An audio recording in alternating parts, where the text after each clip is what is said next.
Prerogative होता है मुख्यमंत्री का, और जाहिर तौर पर इस संबंध में राज्यपाल को फाइल भेजी गई और अब मंत्री राजेंद्र गुढ़ा को पद से बर्खास्त कर दिया गया। आपको बता दें कि राजेंद्र गुढ़ा ने बस करीब 2 घंटे भी नहीं हुए, 2 घंटे पहले आज विधानसभा में बयान दिया, और ऐसा बयान दिया जिसको लेकर सरकार असहज स्थिति में आ गई। सुधीर शर्मा हमारे संवाददाता इस वक्त जुड़ चुके हैं बड़ी खबर के साथ, जिन्होंने इस खबर को तुरंत ब्रेक किया है। सुधीर, अब से पहले प्राइम डिबेट में हमने जब बात मुरारीलाल मीणा से भी की थी तो उन्होंने कहा था कि मुख्यमंत्री आज रात संभवतः कार्रवाई कर देंगे, कार्रवाई हो गई? बिल्कुल, ये बात सच है कि बिल्कुल जिस तरह से बयान दिया गया था, और बयान इतना था कि सरकार जब चुनाव में जाने वाली है, विधानसभा के चुनाव होने वाले हैं, उसके ऐन वक्त पर अगर सरकार की ओर से बयान दिया जाता है, और ये एक मंत्री का बयान था, किसी विधायक का बयान नहीं था, इसलिए कलेक्टिव रेस्पॉन्सिबिलिटी के तहत ये देखा जाता है कि किसी मंत्री का बयान आता है। सदन में जिस तरह का बयान दिया गया है उसी तरह से उनकी पर कार्रवाई हुई है। राज्य सरकार ने तुरंत उनको मंत्रिपरिषद से बर्खास्त करने की सिफारिश के साथ राजभवन में राज्यपाल कलराज मिश्र के पास फाइल भेजी और वो तुरंत अप्रूव हो गई। अभी तक सूत्रों से ये जानकारी आ रही थी कि राज्य भवन में फाइल गई, लेकिन राज्य भवन में फाइल भेजे जाने का मतलब, अगर सरकार की ओर से राजभवन में कोई फाइल भेजी जाती है तो ऐसी फाइल जिसमें मंत्रिपरिषद से बर्खास्त हो या मंत्रिपरिषद से हटाना हो, तो ऐसे मामलों में सीधे कार्रवाई राजभवन कर देता है। और जो जानकारी निकल के आई है वो पूरी तरह से ये होगी कि राज्यपाल ने उनको बर्खास्त कर दिया है। कुछ ही देर में उसके संबंधित जो आदेश है बर्खास्तगी के वो निकल जाएंगे। जी सुधीर, आपका एक लंबा अनुभव है राजनीतिक रिपोर्टिंग को लेकर, कई सरकारों को आपने आते जाते देखा है। राजस्थान के सरकार के इतिहास में मुख्यमंत्री की तरफ से अपने ही मंत्री परिषद के एक मंत्री को बर्खास्त करना इससे पहले हुआ है क्या? देखिए, निश्चित तौर पे इससे पहले लगभग 2 दशक या 2.5 दशक के आसपास से तो ऐसा वाकया देखने और सुनने में नहीं मिल रहा है कि किसी मंत्री को अपनी सरकार ने बर्खास्त करवाने के लिए राजभवन में पत्र भेजा हो, सिफारिशी पत्र भेजा हो और उसका बर्खास्त किया गया हो। ये एक अन्वेषण का विषय हो सकता है, लेकिन अपने आप में चूंकि अब सरकार चुनाव में जाने वाली है, प्रदेश में विधानसभा चुनाव होने जा रहे हैं, और जिस तरह से आज दोपहर 2:43 से लेकर 2:51 की जो पूरी कार्रवाई थी विधानसभा की, वो मणिपुर को लेकर, मणिपुर में हो रहे महिला अत्याचारों को लेकर थी। विपक्ष पर सत्ता पक्ष हमलावर हो रहा था। उसी बीच जब एक तरफ तो जिस सत्ता में बैठे हुए मंत्री हैं वो उनके विपक्षी भूमिका में आ गए और उन्होंने सीधे तौर पे ये बयान दे दिया कि राजस्थान में भी महिला अत्याचार हो रहे हैं और हमको हमारे गिरेबान में देखना चाहिए। जब ये वाकया हुआ, जब विधानसभा की कार्रवाई छूटी, तब हमने पूछा, जो संसदीय कार्य मंत्री शांति धारीवाल से भी इस बारे में बात करी, रामलाल जाट से भी बात करी, तो बोले जो बोलना था वो सदन के अंदर बोल दिया, हम यहाँ बोलेंगे, और खुद भी अब अपने गिरेबान में जाकर देखे मंत्री खुद भी। और तभी इस बात का अंदेशा भी हो गया था कि आज कोई बड़ी कार्रवाई उन पर होने वाली है। लिहाजा आज ये बड़ी कार्रवाई मुख्यमंत्री अशोक गहलोत की तरफ से एक सिफारिशी पत्र राजभवन में पहुंचता है और उसके बाद तुरंत एक्शन में राजभवन में आता है और बर्खास्त की कार्रवाई शुरू हो जाती है। और कुछ ही देर में संभवतः हो सकता है कि ये बात खत्म हो उससे पहले उनके बर्खास्तगी के आदेश भी निकल जाए। सुधीर शर्मा, उदयपुर वाटी झुंझुनू के विधायक राजेंद्र गुढ़ा जब ये बयान दिया, वो अपनी मुखरता के लिए जाने जाते हैं, लेकिन बयान देते हुए वो बयान देते देते बैठे थे सदन में, कुर्सी पर बैठे थे, वो तेज दिखाई नहीं दे रहा था, लेकिन ये अच्छी तरह भली भांति वो जानते होंगे परिपक्व राजनेता की तरह कि वो क्या बोल रहे हैं और उसका क्या परिणाम हो सकता है। देखिए, निश्चित रूप से राजेंद्र गुढ़ा मुखर बयानबाजी के लिए जाने जाते हैं, सरकार के खिलाफ यदाकदा वो बोलते भी रहे हैं, ऐसा कोई पहला वाकया नहीं आया। लेकिन ऐसे मौके पर जब पूरी सरकार अपने आप को इस तरह से प्रेजेंट कर रही है और जो जनता में चुनाव से पहले जाने से पहले अपने आप की जो एंटी इनकम्बेंसी है वो पूरी तरह खत्म करने में लगी हुई है, उसी दौरान अगर मंत्री इस तरह का बयान देता है तो बीजेपी के लिए बहुत बड़ा राजनीतिक मुद्दे के तौर पर यह साबित हो जाता है कि सरकार में बैठे हुए मंत्री इस बात को मान रहे हैं कि प्रदेश में महिला अत्याचार में अव्वल है, आगे है। लिहाजा बचाव करने की जगह वो विपक्ष के साथ खड़े नजर आए राजेंद्र गुढ़ा, और इसी को लेकर ये कार्रवाई भी की गई है। जी सुधीर, ये भी आपसे जानना चाहेंगे, बीजेपी लगातार महिलाओं को लेकर जो अत्याचारों की बात के आरोप सरकार पर लगा रही है, उसको लेकर जब राजेंद्र गुढ़ा का बयान आया तो हाथों हाथ बीजेपी ने इस बयान को लिया और सराहना की इस बयान की, और अब जब इस्तीफा हो गया है तो बीजेपी हमलावर होगी कि भाई जिन्होंने सच्चाई रखी, बीजेपी ऐसा कहेगी जिन्होंने सच्चाई रखी आपने उन्हीं की बलि ले ली, उन्हीं को बर्खास्त कर दिया। तो इसको लेकर कांग्रेस और सरकार के पास क्या रणनीति होगी? बिल्कुल ये बात सही है कि राजनीतिक रूप से ये साल प्रदेश के लिए बहुत अहम रहने वाला है, विधानसभा चुनाव। और उससे पहले अगर इस तरह की कार्रवाई सदन में बोला जाता है और जिस मंत्री ने बोला उसके खिलाफ बर्खास्तगी की कार्रवाई होती है, और ये कार्रवाई इस रूप में भी देखी जाती है कि बीजेपी का बड़ा एक्शन इसके खिलाफ होगा। जहां भी जनसभाएं होंगी, जहां भी चुनावी रैलियां होंगी, वहां पर इस बात का जिक्र क्या प्रदेश के और क्या जो राष्ट्रीय नेतृत्व है बीजेपी का, वो जरूर जिक्र करेगा कि उन्होंने सच्चाई बोली और इसकी वजह से उनको बर्खास्तगी की तलवार झेलनी पड़ी। लेकिन चूंकि अगर ये देखें, राजेंद्र गुड़ा का इतिहास भी देखें, तो टिकट किसी और पार्टी की होती है और बाद में सत्ता में इधर आ जाते हैं, ऐसा देखने में आया है। तो संभवतः कहीं कहीं हो सकता है सरकार को और राजेंद्र गुड़ा को, दोनों के बीच में इस तरह की चल रही हो खिंचतान पहले से ही, कि इस तरह के जो सरकार है वो इस तरह के उसमें देख नहीं थी कि कोई इस तरह का बयान आए या कार्रवाई करे। और ये भी हो सकता है कि राजेंद्र गुड़ा खुद देख रहे हो कि इस तरह का बयान दिया जाए ताकि पार्टी से जो अब आगे के जो चुनाव लड़ेगा वो किस तरह से लड़ा जाएगा। बहुत सही बात आपने सुधीर कही, क्योंकि राजेंद्र गुड़ा ने तो कहा भी था मैं अपने दम पर चुनाव लड़के जीत के आता हूं, मेरा चेहरा है जो वो चुनाव जिताता है और मेरी यही खूबी है जिसकी वजह से पायलट और गहलोत दोनों मेरे पीछे पड़े हैं पागल की तरह।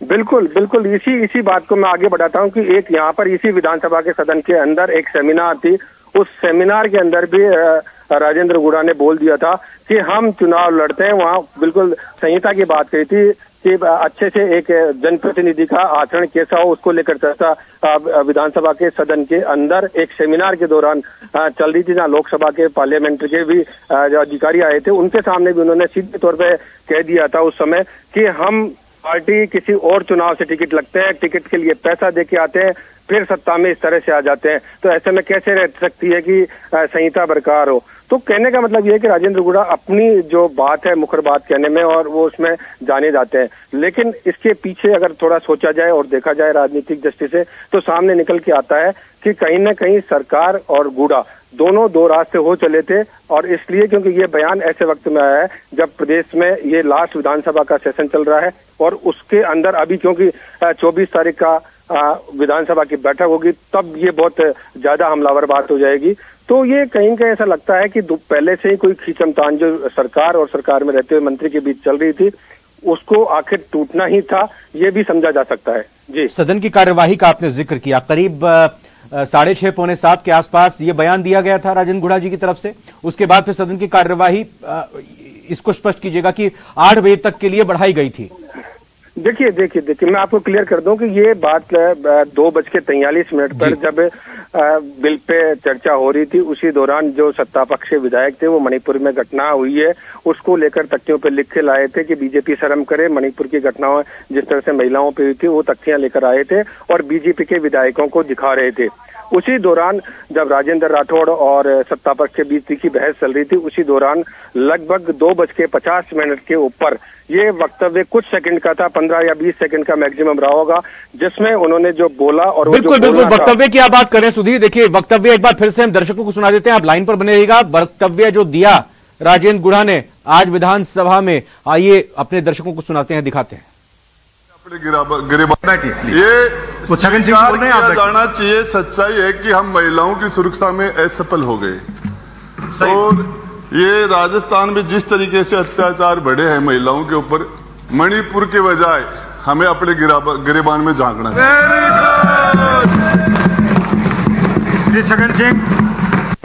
ये स्वीकार किया जाना चाहिए, सच्चाई है कि हम महिलाओं की सुरक्षा में असफल हो गए और ये राजस्थान में जिस तरीके से अत्याचार बढ़े हैं महिलाओं के ऊपर, मणिपुर के बजाय हमें अपने गिरेबान में झांकना चाहिए।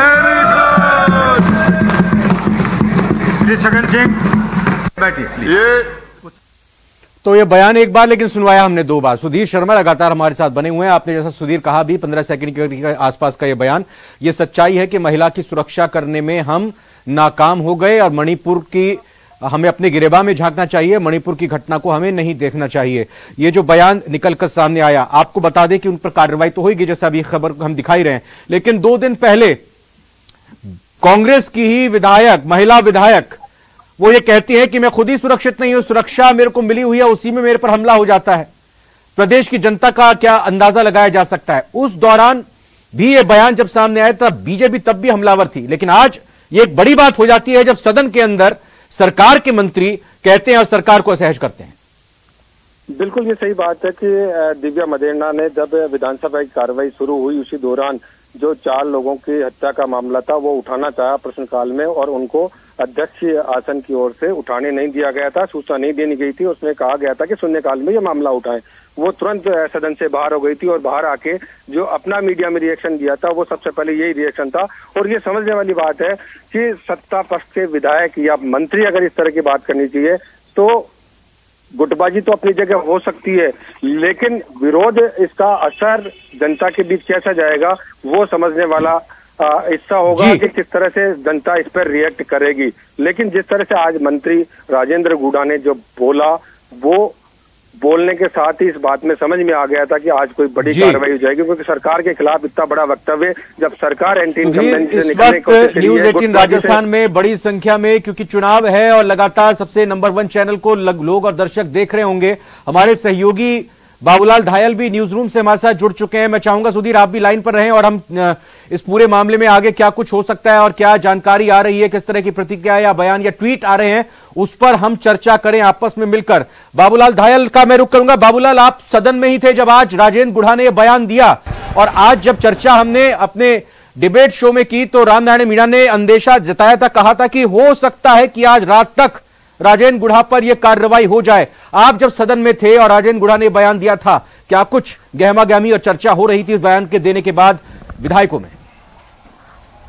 जी देखिए, न्यूनतम आय का जो बिल है, उस गारंटी कानून, उस पर बहस चल रही थी। इसी दरमियान कांग्रेस के जो विधायक हैं उन्होंने मणिपुर में जो हिंसा हो रही उसको लेकर कुछ तख्तियां जो है दिखाई बीजेपी के सदस्यों को। तो इसको देखते हुए जब हंगामा बढ़ा, बीजेपी के जो विधायक है उन्होंने जब पलटवार करने की कोशिश की तो बीजेपी के बजाय अपनी सरकार को कोसते हुए दिखे राजेंद्र गुढ़ा, और उन्होंने कहा कि महिला अत्याचार में राजस्थान नंबर 1 हो गया, मणिपुर का विरोध आपको बर्दाश्त नहीं हो रहा, लेकिन आपको अपने गिरेबान में झांकना चाहिए। अपनी सरकार को उन्होंने जो है कटघरे में खड़ा किया। तो उसके बाद से यही लग गया था कि राजेंद्र गुढ़ा को अब कांग्रेस पार्टी बर्दाश्त नहीं करेगी, क्योंकि बहुत दिनों से वो विवादित बयान दे रहे थे और लग यही रहा था कि कब तक उनको पार्टी सहन करेगी, और एक एक दिन गुजार रहे थे। लेकिन पिछले कुछ दिनों से जो है वो विवादित बयानों का सिलसिला थमा था और माना यही जा रहा था कि सब कुछ सामान्य होता जा रहा है। वो पायलट की पैरवी कर रहे थे, उनके कैंप से आ रहे थे, तो माना यही जा रहा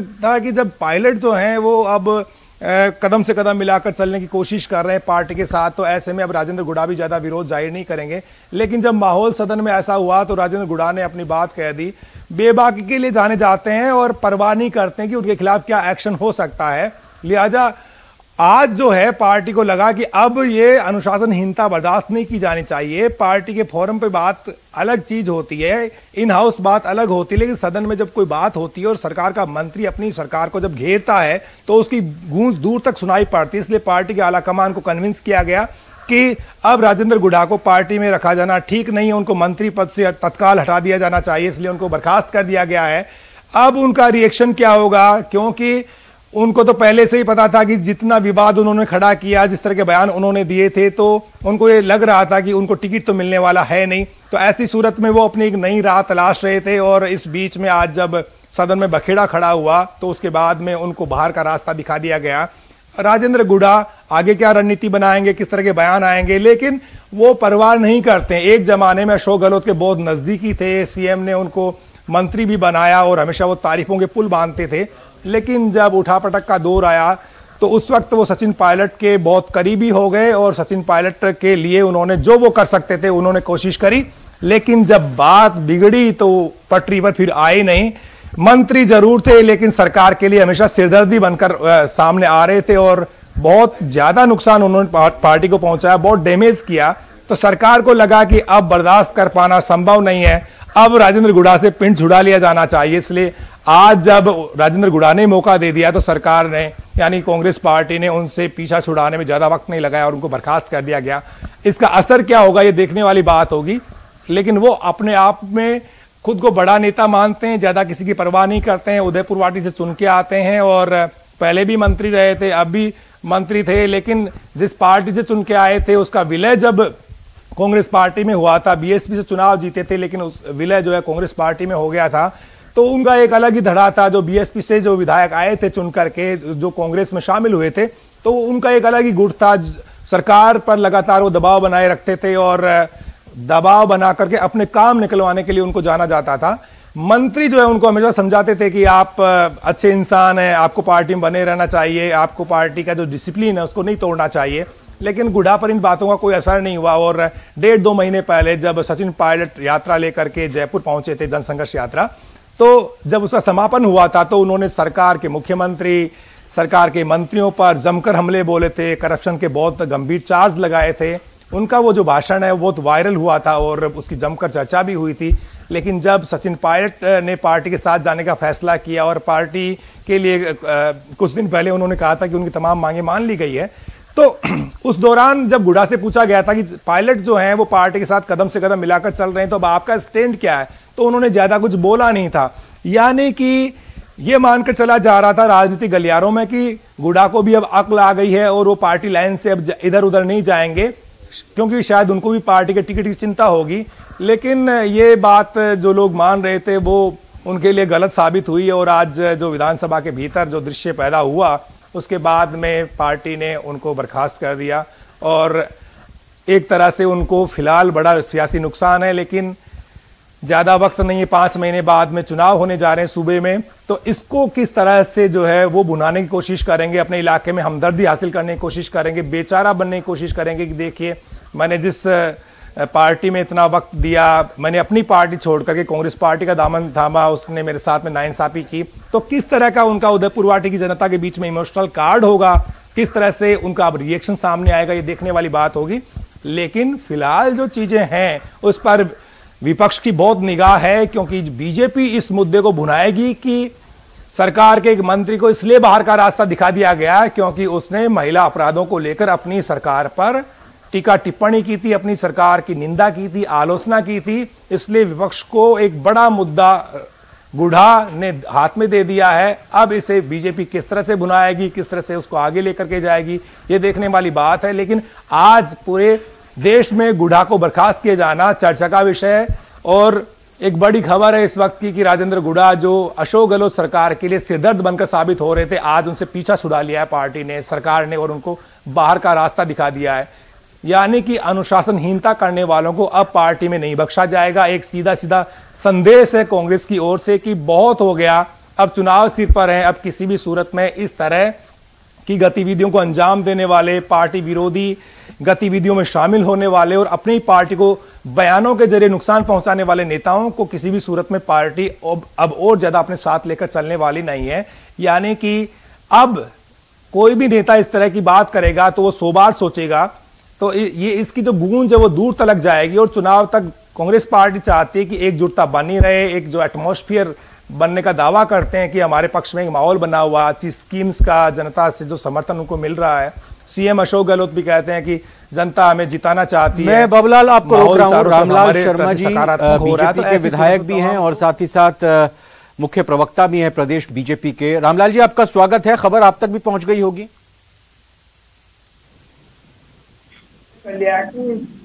डिसिप्लिन में रहना पड़ेगा। लक्ष्मण रेखा लांघने वालों को पार्टी किसी भी सूरत में बर्दाश्त नहीं करने जा रही है और पार्टी के भीतर रहकर ही जो शासित दायरा है उसी में रहकर काम करना पड़ेगा, चाहे वो कोई। रामलाल जी एक मिनट, ये बाबूलाल जी की आवाज को डाउन करके रामलाल जी की आवाज दीजिएगा। रामलाल जी आप सुन रहे हैं मेरे को? जी जी, आपकी आवाज आ रही है जी। ये आज जब सदन में राजेंद्र गुढ़ा जी ने ये बयान दिया था, आप भी थे उस वक्त क्या वैसे सदन में?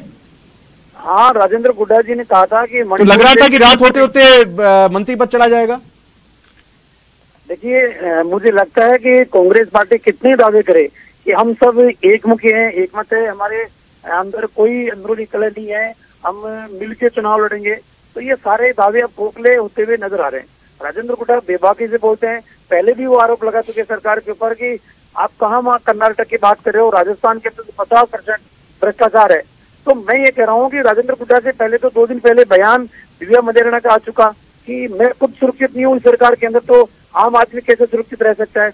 अन्य को बार भरत सिंह जी बयान दे चुके, भ्रष्टाचार की गंगोत्री बाड़ा से निकलती है, मुख्यमंत्री गंगोत्री को देखने के लिए आते हैं, कई बार मुख्यमंत्री को पत्र लिख चुके। तो मुझे लगता है कि कांग्रेस की अंदरूनी कलह अब जाहिर हो चुकी है और अब कांग्रेस के नेता भी सरकार के ऊपर सवाल खड़े करने लग गए। तो अब क्या दंड के आधार के ऊपर विधायकों को भी डरा धमका के सरकार शांत करना चाहती है? मुझे लगता है इस आधार के ऊपर राजेंद्र गुड्डा के ऊपर कार्रवाई की गई है, या वास्तविकता के अंदर ये कि एक सामूहिक जिम्मेदारी होती है लोकतंत्र के अंदर मंत्रिमंडल की। तो रामलाल जी, बड़ी सहानुभूति है आपको राजेंद्र गुड्डा जी से? नहीं, मुझे राजेंद्र गुड्डा से सहानुभूति नहीं है। राजेंद्र गुड्डा ने जो कहा, पहले भी कहा कि भ्रष्टाचार चरम के ऊपर है। दिव्या मदेरणा कह रही है कि मैं खुद सुरक्षित नहीं हूँ। ये यथार्थ है, ये कोई काल्पनिक बात नहीं है या किसी के द्वारा दिलाया गया बयान नहीं है, ये उनके खुद के मन की अभिव्यक्ति है जो यथार्थ के नजदीक है।